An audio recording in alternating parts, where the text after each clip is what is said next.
कागलच्या वीरपुत्राला अखेरचा सलाम. शहीद जवान मच्छिंद्र घोटणे यांच्यावर शासकीय इतमामात अंत्यसंस्कार.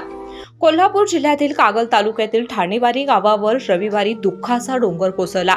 भारतीय सैन्यात कार्यरत असलेले गावचे सुपुत्र मच्छिंद्र दिलीप घोटणे यांचे पुण्यातील कमांड हॉस्पिटलमध्ये उपचारादरम्यान निधन झालं. त्यांच्या निधनाची बातमी समजताच संपूर्ण परिसर शोकमग्न झाला.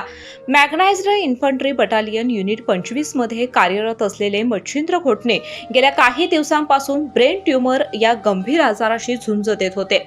मात्र नियतीपुढे ही झुंज अपयशी ठरली आणि 14 जून 2026 रोजी पहाटे 5 वाजता त्यांनी अखेरचा श्वास घेतला.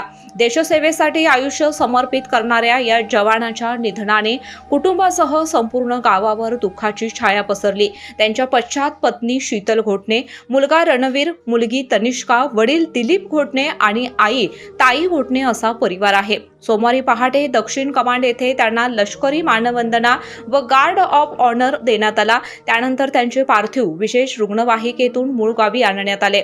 पार्थिव गावात दाखल होताच ग्रामस्थांनी अश्रुपूर्ण वातावरणामध्ये आपल्या वीरपुत्राचं दर्शन घेतलं.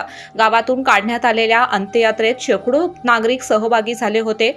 भारत माता की जय आणि अमर रहेच्या घोषणांनी परिसर दुमदुमून गेला. त्यानंतर ठाणेवाडी येथे शासकीय इतमामात त्यांच्यावर अंत्यसंस्कार करण्यात आले.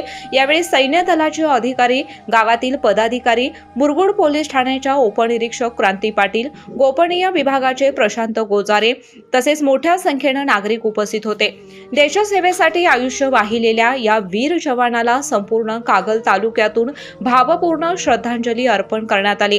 शाहू न्यूज साठी विशेष प्रतिनिधी राजू राजिगरे, सरवडे.